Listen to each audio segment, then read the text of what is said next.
Meus irmãos, abramos as nossas Bíblias em 1 Timóteo, capítulo 4. Nós vamos ler para nossa edificação na palavra essa que é inerrante, que é infalível, que é a nossa bússola, o nosso alicerce, palavra essa que é o nosso alimento. Nós vamos ler do verso 1 ao verso 10, 1 Timóteo capítulo 4, do versículo 1, do versículo 1 até o versículo 10.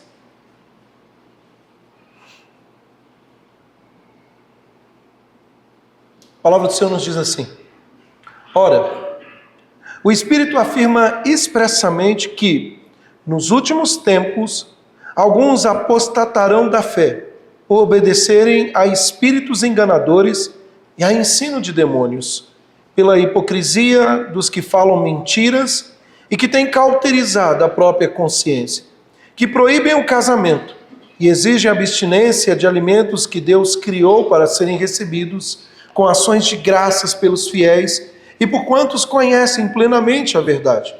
Pois tudo o que Deus criou é bom, e recebido com ações de graças, nada é recusável, porque pela palavra de Deus e pela oração é santificado.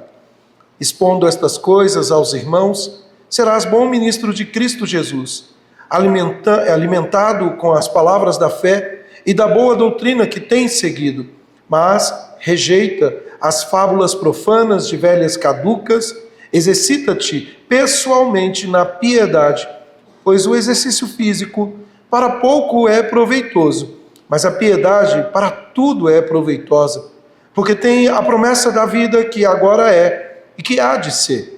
Fiel é esta palavra, e digna de inteira aceitação. Ora, é para este fim que labutamos e nos esforçamos sobremodo, porquanto temos posto a nossa esperança no Deus vivo, Salvador de todos os homens, especialmente dos fiéis. Vamos orar, irmãos?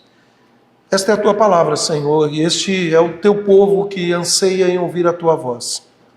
Pai, fala conosco através do poder que há na ação do Espírito Santo, que opera em nós. Assim oramos em nome do Senhor Jesus Cristo.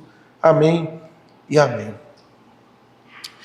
Meus irmãos, hoje nós seremos confrontados com uma passagem que, embora foi escrita há mais de 2000 anos, ecoa com urgência, uma urgência que é impressionante para os nossos dias. Nós estamos vivendo dias difíceis, dias de confusão social, confusão moral, dias de relativismo, dias de crescente abandono da fé. E muitos perguntam: estamos nos últimos dias? Nós começamos há algumas semanas uma série de exposições com este tema: o fim está próximo. E a resposta bíblica é uma resposta bíblica clara. Sim, desde a vinda, morte, ressurreição do Senhor Jesus Cristo, nós estamos vivendo os últimos dias, o fim dos tempos. Mas a Bíblia, a Escritura Sagrada, também nos ensina que, à medida que o fim se aproxima, a apostasia aumentará. Um dos aspectos que apontam para a volta de Jesus, que nós não sabemos o dia, nem a hora, que não podemos datar e narrar apenas por conjecturas, mas um dos aspectos que apontam para a volta de Jesus são os sinais. E talvez você já leu, tanto em Mateus capítulo 24, 25, que virão guerras, rumores de guerras, fome, virão situações tão extremas, difíceis, que antecedem a volta de Jesus. E talvez alguém possa dizer da seguinte maneira: não, mas olha, isso sempre existiu na humanidade. Sempre houveram guerras, sempre houveram terremotos, fome, pandemias, enfermidades terríveis. E é verdade. Porém, o ponto em questão dos sinais é a intensidade.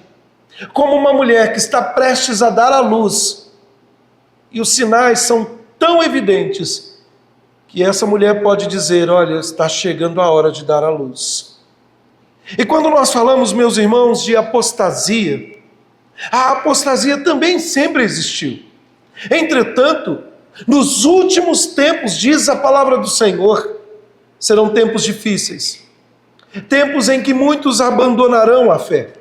E nós estamos vivendo em um tempo em que as verdades da fé cristã são constantemente desafiadas, distorcidas e, em alguns casos, abertamente negadas.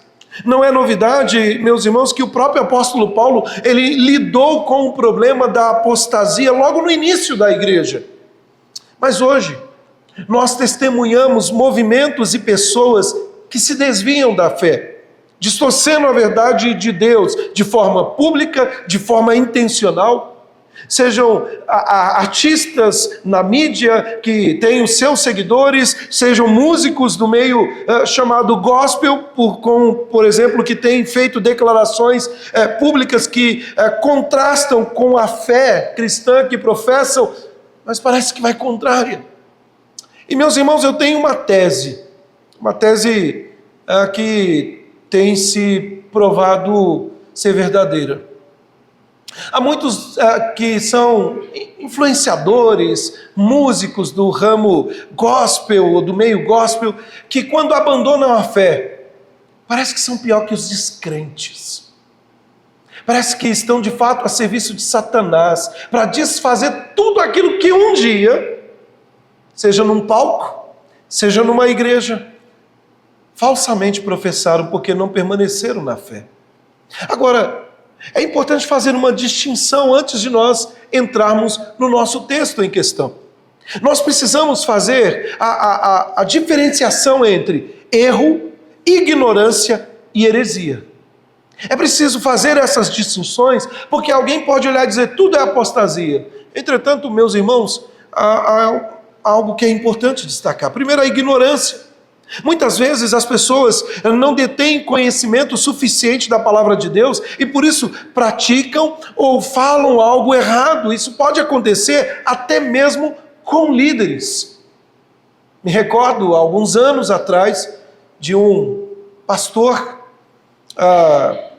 que chegou na casa de um membro da igreja e que disse que, lendo a Escritura, Deus havia revelado que ele deveria tomar a esposa daquele membro e ter um filho com ela.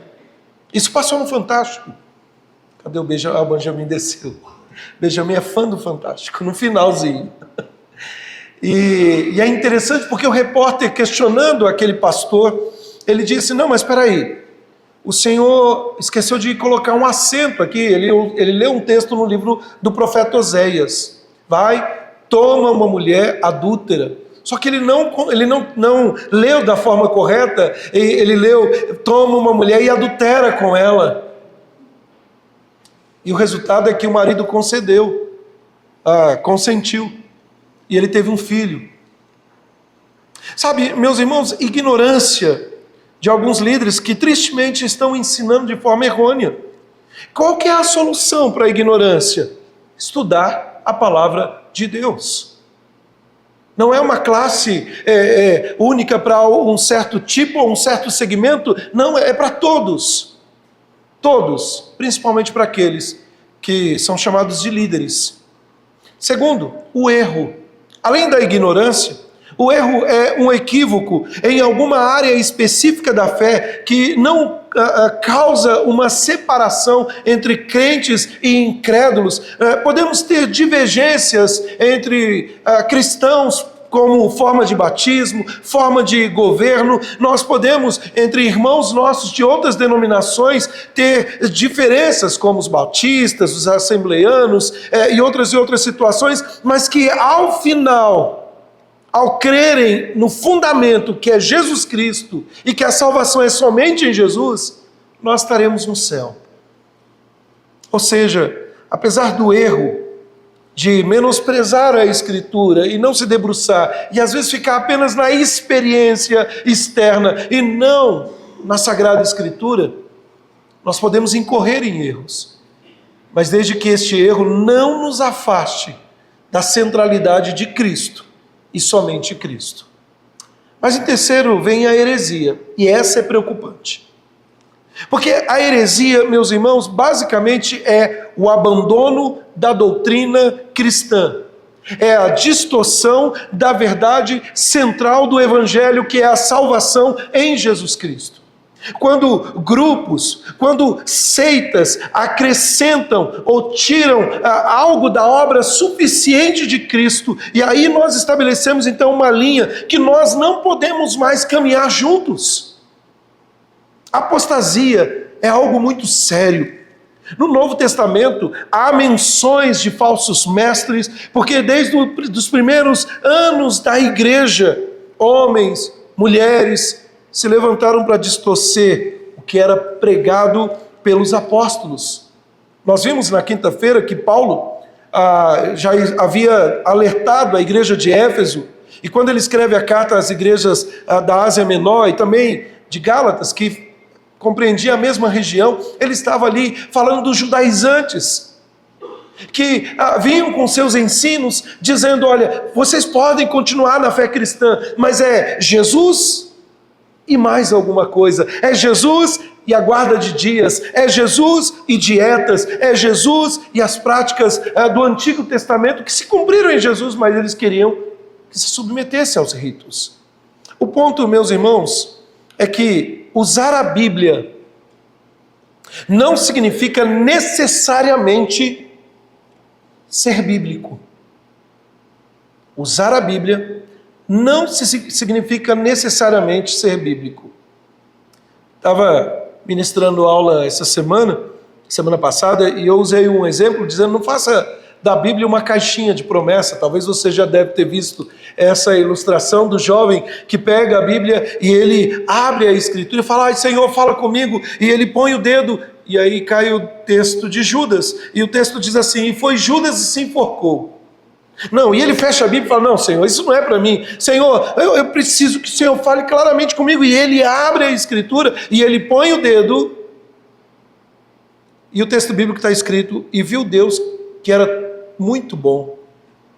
E ele fecha, não Senhor, eu preciso de uma palavra, e ainda pela terceira vez ele coloca o dedo, e ele abre a Escritura, e o texto bíblico está escrito assim, vai tu e faz o mesmo.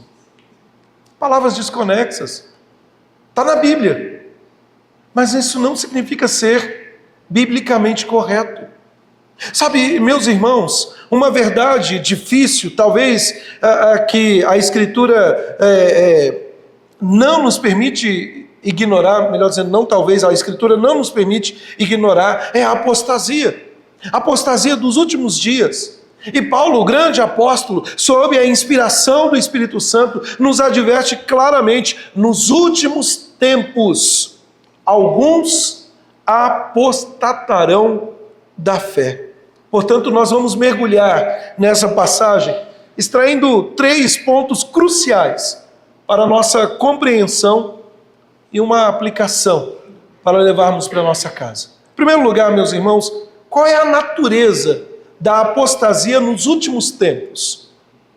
Veja o versículo 1 até o versículo 3, do verso 1 ao 3, o texto bíblico diz assim, ora, o Espírito afirma expressamente que nos últimos tempos alguns apostatarão da fé por obedecerem a espíritos enganadores e a ensinos de demônios, pela hipocrisia dos que falam mentiras, que têm cauterizado a própria consciência, que proíbem o casamento e exigem a abstinência de alimentos que Deus criou para serem recebidos com ações de graças pelos fiéis e por quantos conhecem plenamente a verdade. Meus irmãos, Paulo não nos deixa dúvida sobre a origem e as características desta apostasia. É interessante que aparece uma palavra aqui no verso 1, onde ele afirma, o Espírito Santo afirma expressamente. O que significa isso? Significa, meus irmãos, que este texto, assim como toda a Escritura, mas Paulo está chamando a atenção, usando esta palavra, não se trata de uma especulação humana, mas sim de uma revelação divina. É como nós ouvimos nos evangelhos, ou mesmo no livro do Apocalipse: quem tem ouvidos, ouça. É algo que é expresso, é algo que nós devemos estar atentos. Meus irmãos, a primeira coisa que nós podemos destacar da natureza dessa apostasia dos últimos tempos é que ela tem a sua origem de forma demoníaca. Veja, a apostasia não é simplesmente um erro humano, não é uma fenda da alma, não é uma travessura. Não, a apostasia tem suas raízes profundas na atividade do inimigo de Deus, que quer nos afastar do Senhor dia após dia. As pessoas apóstatas, elas apostataram da fé por obedecerem espíritos enganadores e a ensino de demônios. É interessante porque o texto está no verso 1 afirmando isso. Isso nos lembra, meus irmãos, a batalha que nós temos pela verdade. Ela não é apenas intelectual, ela é espiritual. Há forças malignas ativamente empenhadas em desviar as almas da fé salvadora. Meus irmãos, no versículo 1, o texto que nós temos diante de nós, ele afirma que nos últimos tempos, alguns apostatarão da fé por obedecerem. Essa expressão traz a ideia por darem ouvidos, por obedecerem espíritos enganadores e ensino de demônios. Nós precisamos entender, meus irmãos, que o mundo que nós vivemos é um mundo espiritual. Eu sei, talvez alguém que gosta principalmente da área filosófica vai dizer: não, eu me alinho mais na questão materialista, empirista, eu preciso tocar, eu sei, aqui é tudo material, eu não tenho como crer que existe um mundo espiritual porque eu não vejo. Entretanto, meus irmãos, o que não vemos é mais importante do que vemos. É por isso que a expressão últimos tempos se refere que há um prazo, há um tempo entre a primeira e a segunda vinda de Cristo, ou seja, nós já estamos vivendo esses últimos tempos. Eu disse no primeiro sermão nosso, talvez alguém possa dizer que nós não estamos vivendo o fim do mundo, mas quem aqui tem garantias que pode viver 80, 90, 100, 110, falei para os meus alunos 132 anos, sabe, meus irmãos, espíritos enganadores. A heresia não é meramente uma obra humana, é uma obra de Satanás. As doutrinas que distorcem as verdades centrais da palavra de Deus são obras de demônios. Sabe, uma das coisas que nós, meus irmãos, não estamos atentos, e esse é o perigo não está onde nós pensamos. O perigo, meus irmãos, não está no escuro, ou nos movimentos satanistas explícitos, ou muitas vezes na forma de muitos que estão zombando do cristianismo. Não, o perigo está, meus irmãos, quando a luz está acesa, quando a TV está ligada, quando a internet ocupa o lugar central da nossa vida, quando pregadores que deixam a Bíblia de lado ou usam a Bíblia aberta para ensinar coisas contrárias à palavra de Deus, é boca de Satanás, mesmo que ocupando púlpitos. O perigo está, meus irmãos, em substituir a verdade central da palavra de Deus por novas revelações, ou mesmo canções, sem submetê-la ao crivo da Sagrada Escritura. Espíritos enganadores não se apresentam como tal. O engano pode estar também no seu próprio coração, curvando-se a ídolos como poder, dinheiro, ou mesmo ao seu próprio ego, dizendo dia após dia: está tudo bem. Veja, meus irmãos, a apostasia não significa que um verdadeiro crente, alguém que genuinamente entregou a sua vida, habitado pelo Espírito Santo, perde a sua salvação. Entretanto, o Espírito de Deus assegura que aqueles que creem verdadeiramente em Cristo jamais apostatarão. Apostasia é a manifestação daquilo que já está no coração de alguém que apenas aparentava uma fé cristã. O apóstolo Paulo nos lembra de um jovem chamado Demas. E talvez você deve se lembrar, o texto bíblico narra que Demas, amando o presente século, nos abandonou. É interessante porque a palavra que aparece, amando o presente século, mostra uma ação contínua, ou seja, ele não abandonou a fé simplesmente de uma hora para a noite, de um dia para o outro, ele acordou pela manhã e disse, vou abandonar tudo. Não, foi nas pequenas concessões. Então a primeira coisa que você precisa entender dessa característica é que é obra de Satanás. Porque, meus amados, quem quer nos afastar de Deus não é outro, a não ser o inimigo das nossas almas, com suas tentações, com suas ciladas, fazendo ali a armadilha que encontra um terreno fértil em uma natureza pecaminosa não redimida, que abraça e se distancia de Deus. Mas veja, nós não podemos apenas olhar no verso 1, conforme o apóstolo Paulo diz, ensinos de demônios e enganadores, e dizer que apenas é tudo culpa do diabo. Porque no versículo 2, nós temos os agentes humanos. E olha lá, o verso 2 ele diz, pela hipocrisia dos que falam mentiras e que tem cauterizada a própria consciência. Meus irmãos, pense nisso. O que é uma consciência cauterizada? Uma consciência cauterizada é uma consciência que perdeu a sensibilidade, que já não consegue mais discernir entre o certo e o errado, entre o verdadeiro e o falso. São pessoas, por insistência no pecado, na falsidade, que endureceram seus corações, que endureceram suas mentes, que se tornaram instrumentos dos demônios. São lobos em pele de cordeiro, em pele de ovelha. São mestres na dissimulação. Por isso o apóstolo Paulo escolhe essa palavra, inspirado por Deus, hipócritas. São pela hipocrisia, ou seja, usam máscaras. Sabe, eles vivem, eles abraçam a mentira de tal forma que se tornam insensíveis à verdade. E mais, eles tornam a mentira como se fosse uma verdade, falam tanto. E o detalhe é que muitos desses têm seguidores. Sabe, a consciência foi cauterizada. Há um detalhe, meus irmãos, interessante sobre essa questão de cauterizar.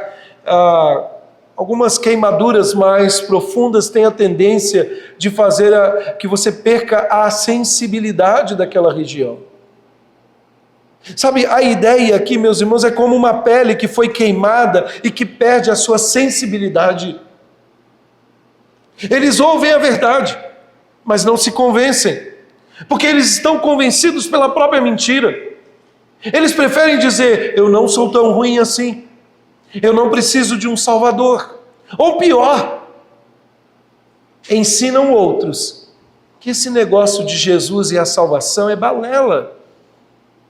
Mas ainda, o autor de Hebreus, meus irmãos, diz que tais pessoas não podem ser renovadas para o arrependimento, porque são insensíveis à palavra de Deus. Mas ainda, além de apontar de demônios, espíritos enganadores, no verso 2 mostrar que são agentes humanos que estão com a mente cauterizada. No versículo 3, ele fala de algumas características da falsa doutrina.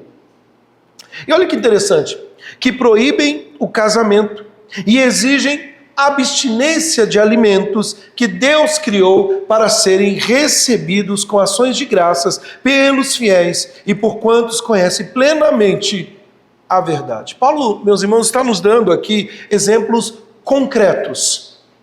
Veja, proibindo o casamento, exigindo abstinência de alimentos que Deus criou. Veja a sutileza do erro.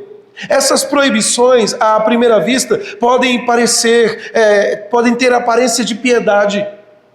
Essas proibições podem parecer mais espiritualista.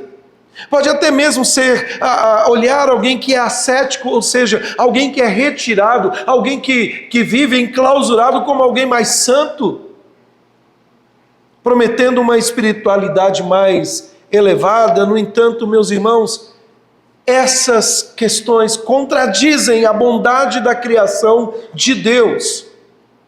Por exemplo, o casamento. O casamento é uma instituição divina. Foi Deus que criou o casamento.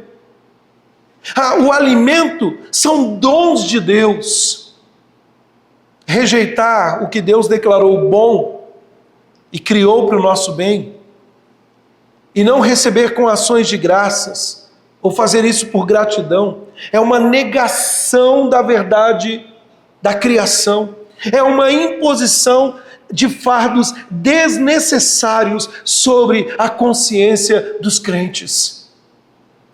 Meus irmãos, não é deixar de comer bacon aqui na terra que nós vamos garantir uma salvação celestial. Eu estava vendo um apresentador dizer que o problema é você chegar lá no céu e ouvir da parte de Deus dizendo: você podia ter comido bacon e não comeu.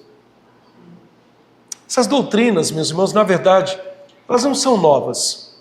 Essas doutrinas eram defendidas no período em que Paulo escreve, também João, por grupos que mais tarde seriam chamados de gnósticos.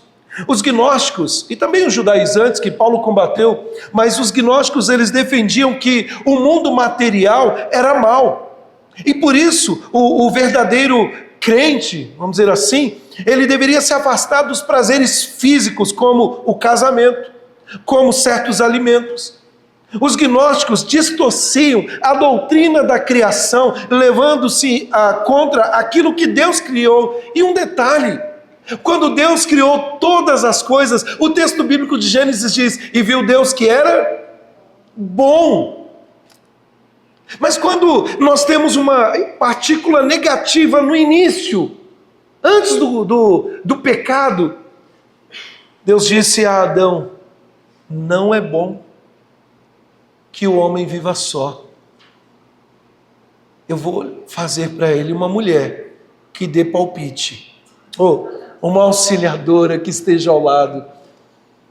Sabe, meus irmãos, nós podemos identificar, e isso aqui eu queria que você gravasse bem, dentro de tudo que nós estamos falando, como identificar uma heresia, através das operações matemáticas.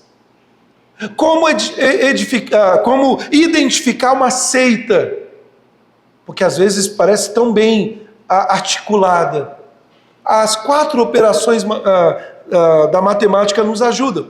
Primeiro, geralmente aqueles que vivem na heresia somam, ou seja, somam as obras à salvação pela graça. Então crer em Jesus e não comer determinadas coisas, crer em Jesus e fazer determinadas coisas, crer em Jesus e guardar dias ou isso, aquilo, outro, para serem salvos. É querer acrescentar alguma coisa que a Bíblia não nos exige. Segundo, diminuem. Além de somar, diminuem. Mas diminuem o quê? Algo do ser de Deus e da sua criação. Por exemplo, proibir o consumo de algo que Deus criou e que a Bíblia não condena. Sim, talvez você possa ver textos isolados da Bíblia, ou mesmo textos dentro do seu contexto, que fala de dietas alimentícias, ou coisas como em Levítico, que fala dos alimentos, mas que se cumprem em Cristo Jesus, que era para purificação. Mas além da adição, além de diminuir, subtração, faz tempo que eu saí da escola, eles dividem. E é interessante porque geralmente aqueles que vivem na heresia, nas seitas, dividem o corpo de Cristo, afirmando que só o seu grupo é verdadeiramente salvo. Irmãos, se algum dia algum pastor desta igreja, ou eu mesmo, afirmar que somente há salvação na Igreja Presbiteriana do Brasil, saia daqui, porque ela se tornou uma seita. E não aceite isso. A salvação não está na placa da igreja, não está no grupo que professa determinadas dogmas ou ações de homens. A salvação está única e exclusivamente no Senhor Jesus Cristo. E com isso eu não estou dizendo que a igreja não é importante, porque é lá que nós mantemos comunhão com nossos irmãos e aprendemos da palavra de Deus. Mas além de somar, além de subtrair, além de dividir, multiplicam. Eles multiplicam, meus irmãos, revelações, além daquilo que está na Sagrada Escritura. Eles, pelos corredores, gostam de dizer: Deus me revelou uma nova revelação, ou então tentam atualizar aquilo que não se atualiza, que é a Sagrada Escritura. Portanto, meus irmãos, apenas finalizando esse primeiro ponto nosso, nós podemos identificar ensinos falsos nos dias de hoje?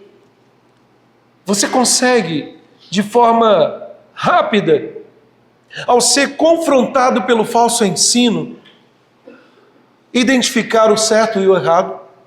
Nós precisamos, meus irmãos, estar vigilantes contra qualquer ensino que nos seja apresentado. Nós precisamos estar vigilantes, meus irmãos, contra qualquer ensino que minimize a soberania de Deus ou que minimize a centralidade de Cristo ou tire Cristo do centro. Eu já disse, meus irmãos, eu tenho um problema seríssimo em igrejas que têm dono, que não é Cristo. Em igreja em que homens são idolatrados. Em igrejas que se erege ali na entrada da igreja a foto daquele líder e quase que se idolatra, mas se esquecem do único cabeça da igreja, que é Jesus Cristo. Mas ainda, fuja e tenha cuidado, porque tudo aquilo que tem adicionado à ação do homem, à graça, se torna graça barata, vazia. Porque nós precisamos, meus irmãos, da salvação somente pela graça. Cuidado com aqueles que negam a pecaminosidade inerente ao homem ou a necessidade de arrependimento. Cuidado com aqueles que dizem: olha, você não é tão ruim assim, nem precisa pedir perdão. E contradiga. Cuidado com aqueles que contradizem os princípios claros da palavra de Deus em nome de novas revelações, novas experiências, ou mesmo que substitua a santidade por uma espiritualidade baseada em regras arbitrárias. Apostasia, meus irmãos, nem sempre se manifesta em uma negação total da fé de forma explícita, mas frequentemente são desvios sutis, são pequenas concessões.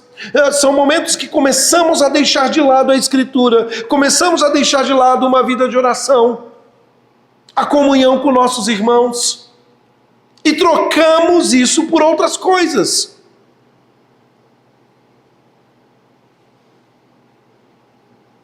Seminarista Marcos, nosso seminarista, postou essa semana um texto que depois ele me mostrou, a gente estava conversando. Melhor dizendo, a gente estava trocando informações e o texto dizia assim: se Satanás tentou enganar Jesus e não conseguiu, imagine você que é tonto.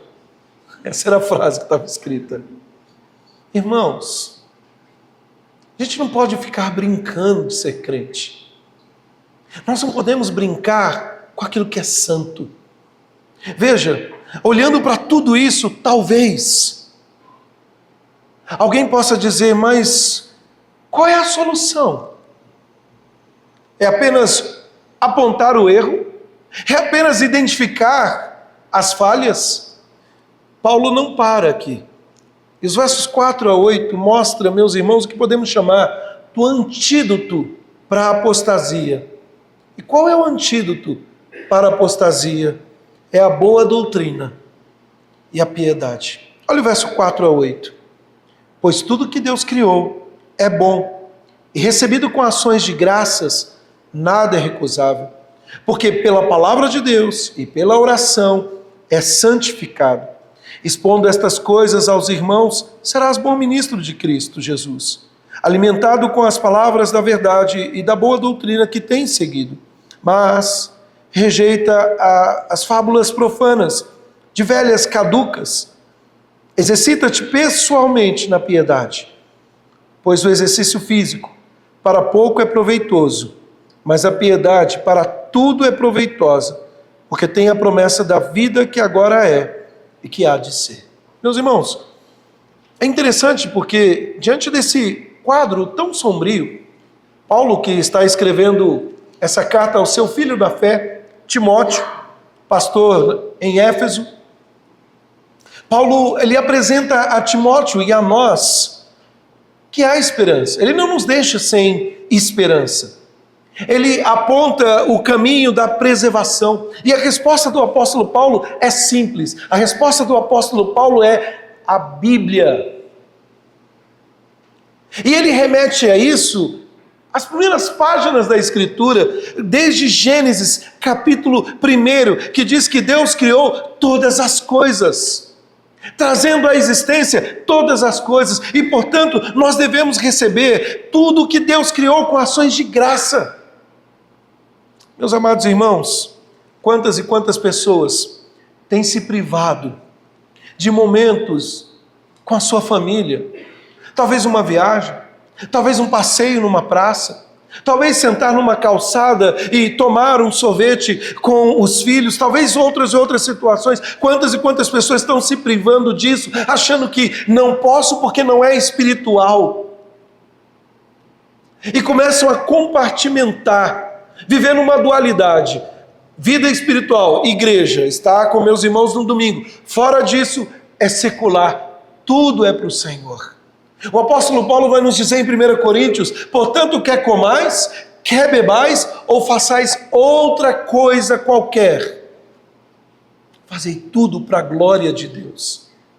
Portanto, quando eu viajo com a minha família, uma viagem longa, ali para a Barrinha, eu posso aproveitar e dizer, olha, obrigado Deus, eu posso estar com a minha casa, com a minha família, foi o Senhor que criou.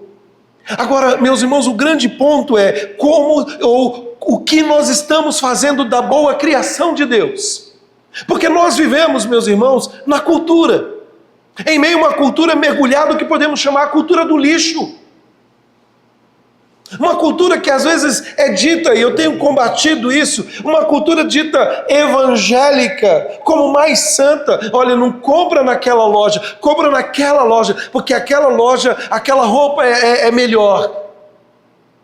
A gente tem que tomar cuidado com isso, irmãos. Olha, você não pode fazer isso ou aquilo. O que nós temos que nos perguntar é, isso glorifica ou não glorifica a Deus? Porque há muitos que usam o nome de Cristo, mas têm sonegado impostos. Há muitos que usam o nome de Cristo, mas dão um péssimo testemunho. Então, nós não somos aculturados. Na verdade, nós deveríamos fazer mais cultura, porque Deus nos criou como seres que convivem juntos, e não temer este mundo. O que nós devemos temer é se nós estamos sendo sal da terra ou luz do mundo, ou deixamos de ser sal da terra e luz do mundo. Isso você deveria temer.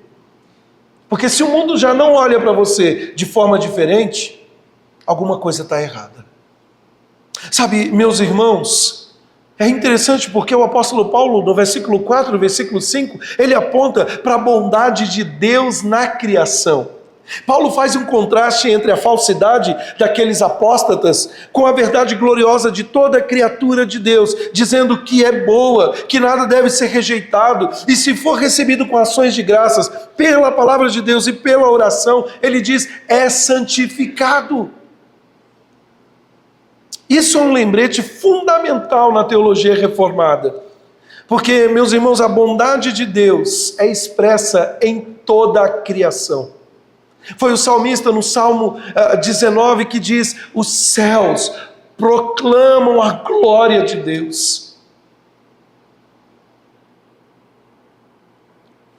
O mundo material não é inerentemente maligno. O problema está no pecado que corrompeu o homem.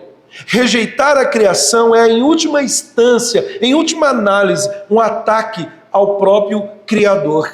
É dizer que Deus errou, é dizer que Deus falhou. E nós devemos, meus irmãos, desfrutar dos dons de Deus com gratidão, discernimento, santificados pela palavra de Deus e pela oração. Mas é interessante que Paulo chama Timóteo, e lá no versículo 6, ele diz, ele deve ser um bom ministro e ter uma boa doutrina. Veja, meus irmãos, qual é o antídoto eficaz contra a apostasia? É a pregação e o ensino diligente da boa doutrina. Jesus está voltando. Jesus está às portas. E o dia que podemos chamar o dia do acerto de contas, nós não teremos desculpa dizendo, não, mas eu estava muito ocupado, eu não tinha tempo para ler a palavra, eu não tinha tempo para orar, eu não tinha tempo para ouvir um bom pregador. Porque a gente tem tempo para viver horas passando os feeds da vida no Instagram, ou nas redes sociais, ou passar tempo vendo e maratonando séries. E às vezes até espiritualizamos dizendo, não, mas eu estou assistindo a série Jesus, ou outras e outras séries. É interessante, meus irmãos, porque é uma fé robusta, é uma fé construída sobre a verdade da palavra de Deus. Sabe, nós somos uma geração privilegiada, mas uma das piores gerações, que não sabe usar o que tem. Por exemplo, um smartphone, um pequeno aparelho celular. No horário do seu almoço você pode parar e ouvir grandes pregadores. 10, 15 minutinhos ali. Eu não sei, eu não consigo aprender da Escritura. Há cursos de graça. Pastor, mas na verdade eu queria ler a Bíblia, mas é muito grande, tem que levar para o trabalho e... Aqui. Pastor, mas eu tenho dificuldade de ler. Você pode ouvir.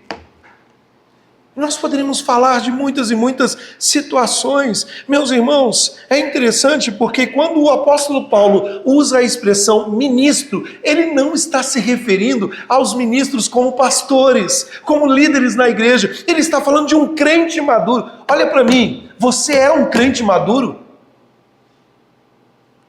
Você tem que se perguntar sobre isso. Porque um dia nós seremos cobrados disso.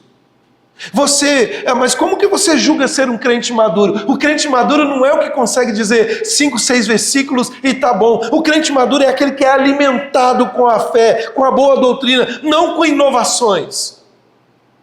Não é aquele que fica apegado a filosofias vazias ou achômetros. É aquele que tem piedade, é aquele que se alimenta com a graça, com a soberania de Deus, com a suficiência de Cristo. É aquele que reconhece que é um terrível pecador, mas que foi salvo pela graça de Deus. E que nada pode me separar do amor de Deus. Nem a morte, nem a vida.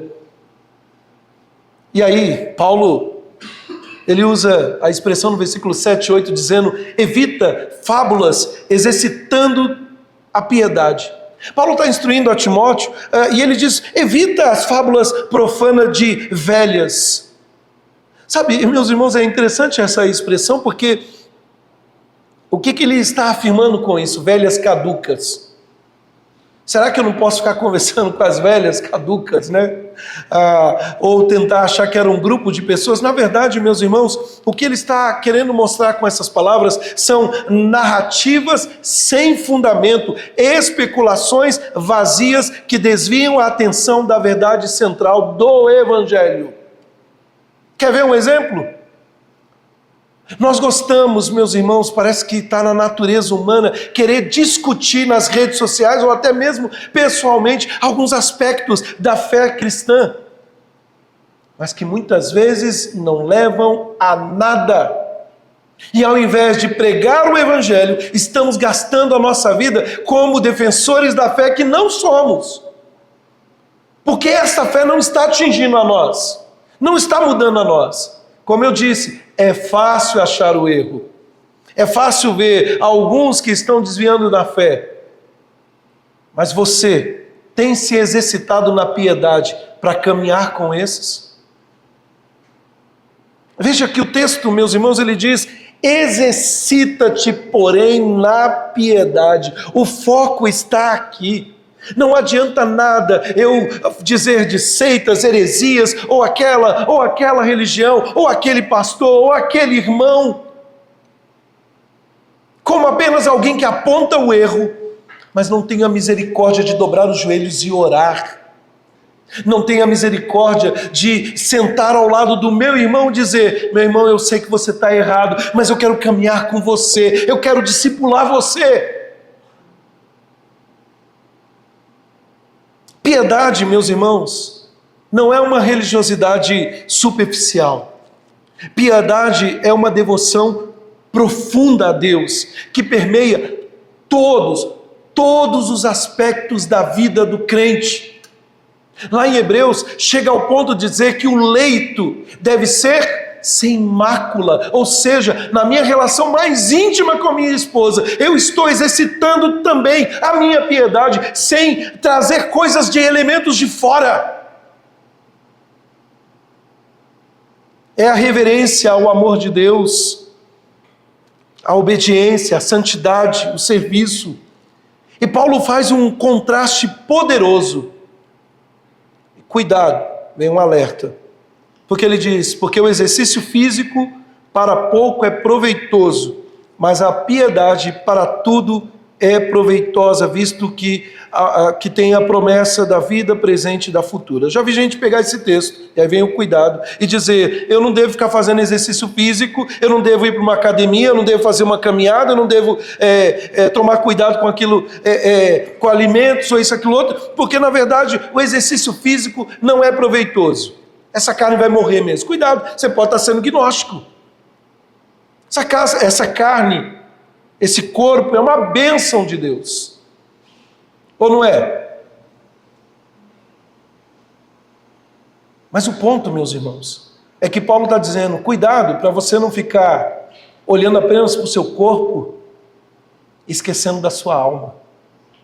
Cuidado para você não gastar horas de academia e não ter tempo com Deus para ler a Bíblia ou orar. Cuidado para você não ficar apenas fazendo selfies e ninguém nem sabe que você é um crente verdadeiro, porque você não posta um único versículo, porque você não evangeliza uma única pessoa, porque você não demonstra o amor de Cristo. É isso, irmãos, é isso.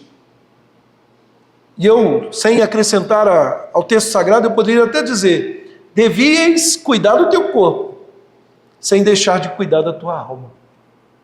Isso a gente tem que tomar cuidado, irmãos.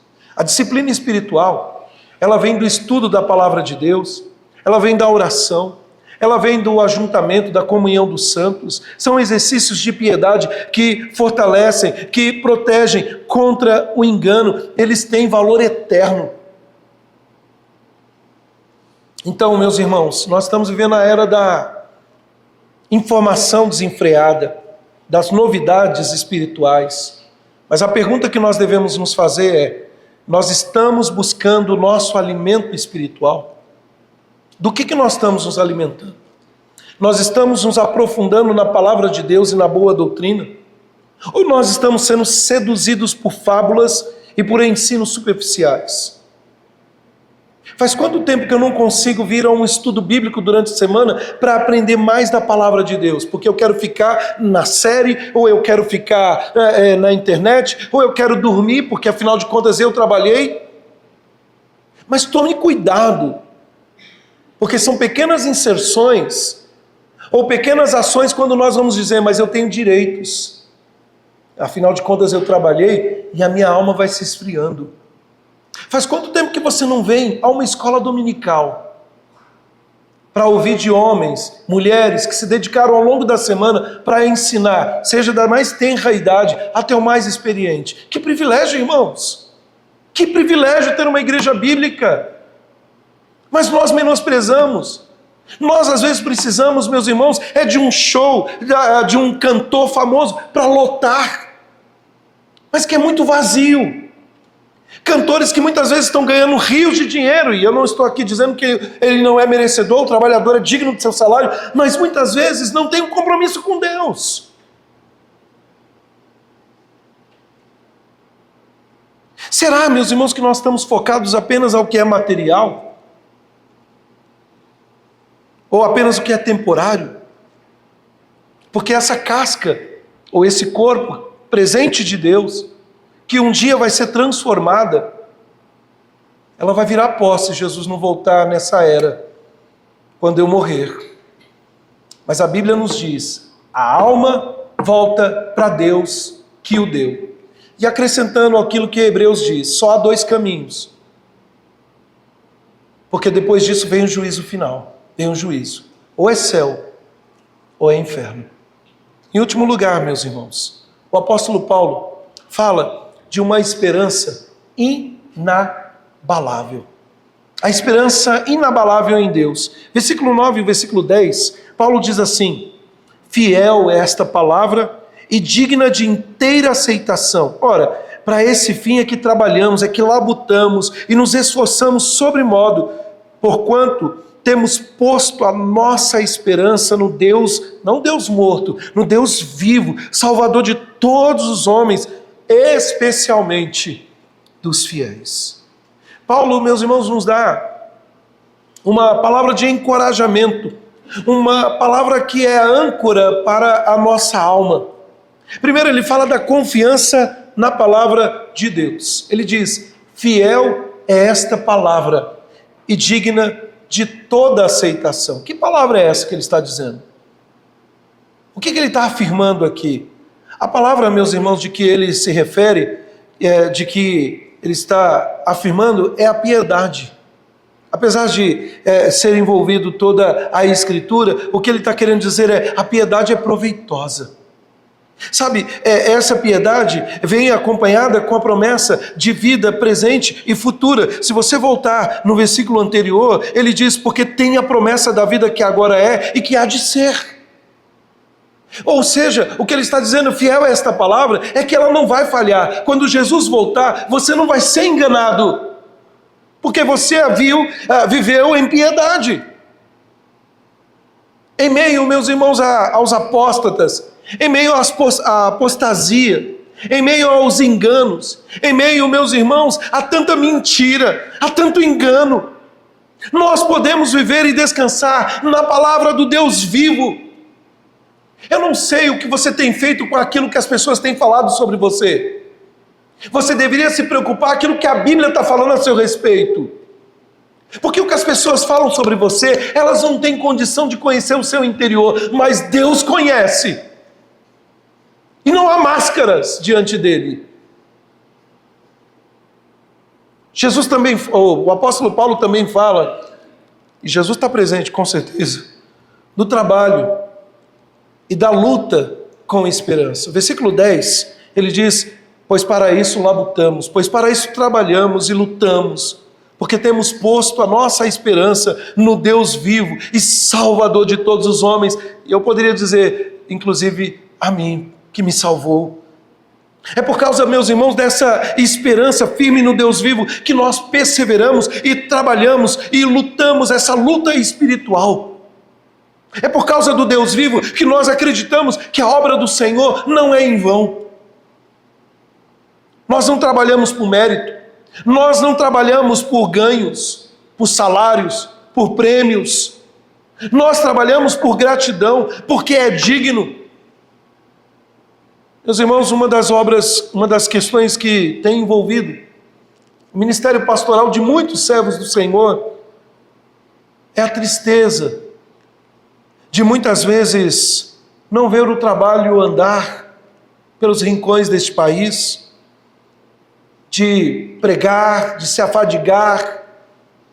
Não são poucos os pastores, e quando eu digo pastores, não só da nossa denominação, mas de forma geral, pelo mundo, espalhado afora, que tem relatado um cansaço, que muitos não vão entender. Porque na verdade esse cansaço não é só um cansaço físico, há uma guerra espiritual. Mas meus irmãos, quando estes servos do Senhor olham para Cristo, e por esse trabalho que já é vitorioso, ele pode se desgastar e se afadigar sabendo que o trabalho no Senhor não é em vão. Ele sim, pode se cansar, ele pode ficar triste, mas ele é renovado dia após dia. O próprio apóstolo Paulo nos afirma isso. Sabe, meus irmãos, é interessante porque a verdade gloriosa que aparece aqui é: Deus é o Salvador de todos os homens. E aí ele faz uma distinção, especialmente dos que creem.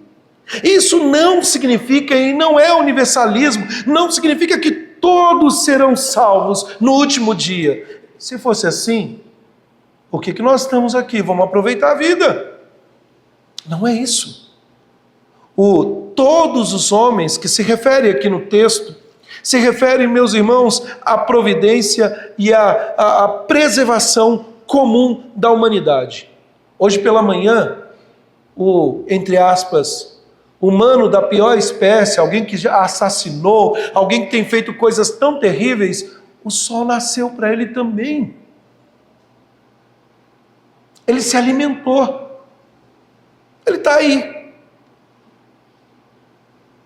Mas o ponto, meus irmãos, é que apesar de o Senhor sustentar a vida a todos, Ele é o Salvador especialmente daqueles que creem. Quando Jesus voltar, e está muito próximo, John Piper diz que os primeiros segundos, não sei se foi John Piper, eu acho que foi Paul Walsh, os primeiros segundos no inferno mostrarão que uma vida inteira de prazeres sem Cristo, e aí eu faço a distinção, porque o problema não é o prazer pecaminoso sem Cristo. Uma vida inteira de prazeres não valeu de nada. Eu quero concluir, meus irmãos. Nós vivemos tempos que se assemelham assustadoramente, de fato, aos últimos tempos. A apostasia está à espreita, sutil, sedutora, prometendo uma espiritualidade sem cruz, uma verdade sem escritura, um Deus sem santidade. A promiscuidade tem tomado conta dos casamentos, da vida de muitos que no domingo está ali cantando louvores ao Senhor, mas durante a semana vive terrivelmente as hordas do inferno. Mas o Senhor, na sua infinita graça, nos deu, meus irmãos, o antídoto, nos deu as armas que nós podemos ter para combater esse movimento de apostasia. É a boa doutrina, alicerçada na palavra de Deus, na piedade genuína, numa busca de viver para a glória de Deus, e que cada um, com a ajuda do Espírito Santo, se dedique a discernir a verdade, ou seja, o que é a verdade? Ou como discernir a verdade? Prove ela pelo crivo da palavra de Deus. Talvez você vai ouvir de pregadores modernos dizendo o seguinte: consulte o seu coração, ouça a voz do seu coração. Mas um pregador bíblico sabe afirmar que a Bíblia afirma que enganoso é o coração. E ao invés de dizer consulte o seu coração, ele diria e deve dizer: submeta o seu coração ao crivo da palavra de Deus. Não é o que eu acho, é o que Deus diz. Segundo, abrace a boa doutrina. Como que eu abraço a boa doutrina? Estudando, amando as verdades da nossa fé, sustentando, ainda que sejamos provocados, talvez na universidade, talvez na escola, talvez no trabalho, na família. Mas abrace, porque é isso que vai te manter de pé.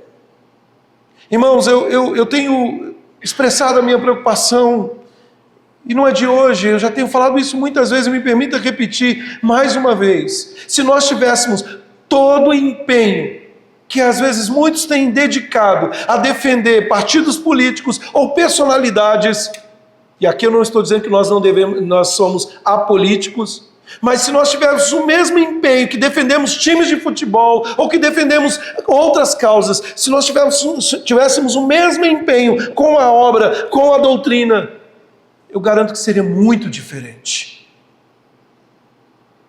Porque talvez o assunto que nós mais conversamos durante a semana são de homens que vão morrer daqui a pouco, daqui a 100 anos.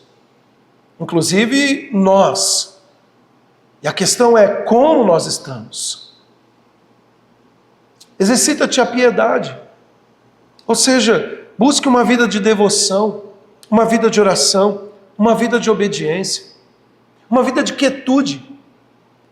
De vez de acordar, saindo correndo, acelerado, querendo saber as primeiras notícias, as primeiras mensagens no WhatsApp, ouça Deus. Pare um momento. Pastor, mas você não conhece minha casa. Se tranca no banheiro. Dobra os joelhos. Piedade, meus irmãos, não é exercitado durante os cultos, que é fácil, é no dia a dia. E por fim, coloque a sua esperança somente em Deus. Não é o seu salário que vai sustentar a sua fé até o fim e vai fazer você ser vitorioso. Não é entrar naqueles discursos dizendo, olha, venha para a igreja, os seus problemas acabaram, mas olha, venha para a igreja e você vai ter mansões. Não é isso. Não são homens, não é um pastor humano falho que vai sustentar você no dia da tormenta. Não, meus irmãos. É o Deus vivo, o nosso Salvador, que é fiel para nos guardar até o fim. Eu não sei em quem você tem depositado a sua fé, mas no fim, você vai perceber que tudo o que você precisava é uma única coisa: é descansar no Senhor Jesus Cristo. É descansar nele. Descansar não significa sentar e esperar cair do céu. Descansar significa que enquanto eu faço, mesmo entre falhas, tropeços, mesmo em momentos tão difíceis na minha vida, eu continuo olhando para aquele que é Senhor e Salvador da minha fé, o autor da minha fé. É entender que no fim, não são as minhas obras que vão me salvar. Não são meus títulos. Só tem um. E esse aqui vai me garantir de pé. É Jesus Cristo. Vamos colocar de pé, irmãos? Vamos orar?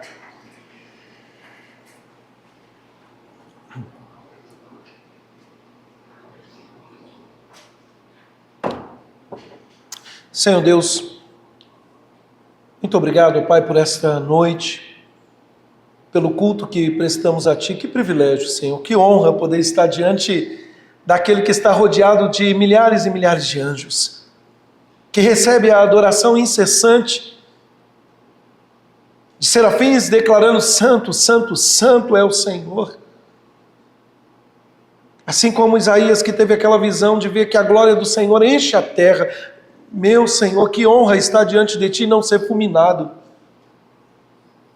Mas, ó Deus, nós queremos ter os nossos olhos despertos, ó Pai. Se tem alguém aqui, ó Pai, que está vivendo na cegueira espiritual, tira as escamas desses olhos, Senhor. Se tem alguém aqui, ó Pai, que apenas tem feito aquilo que é desagradável aos Teus olhos, aquilo que é abominável ao Senhor, Pai, que tudo aquilo que está oculto seja revelado, Senhor. Que haja mudança de vida enquanto é tempo. Não sabemos o dia, a hora, pode ser hoje. Pode ser daqui a alguns minutos, pode ser amanhã. Mas independente, ó Pai, nós não queremos viver pelo medo. Nós queremos viver pela gratidão de um dia ter sido alcançado pelo Senhor. E pelo desejo de que, vivendo aqui, ou vivendo com o Senhor, quando voltar ou nos recolher, é Cristo. E é isso que nós queremos, Pai. Obrigado por essa noite, despede-nos em paz. E assim nós oramos. E que a graça do nosso Senhor e Salvador Jesus Cristo, Que o amor de Deus, o nosso eterno Pai, e que as consolações do Espírito Santo de Deus desvende os nossos olhos e nos abençoe hoje e amanhã e por todo sempre. Amém e amém, Jesus. Podeis assentar, meus irmãos.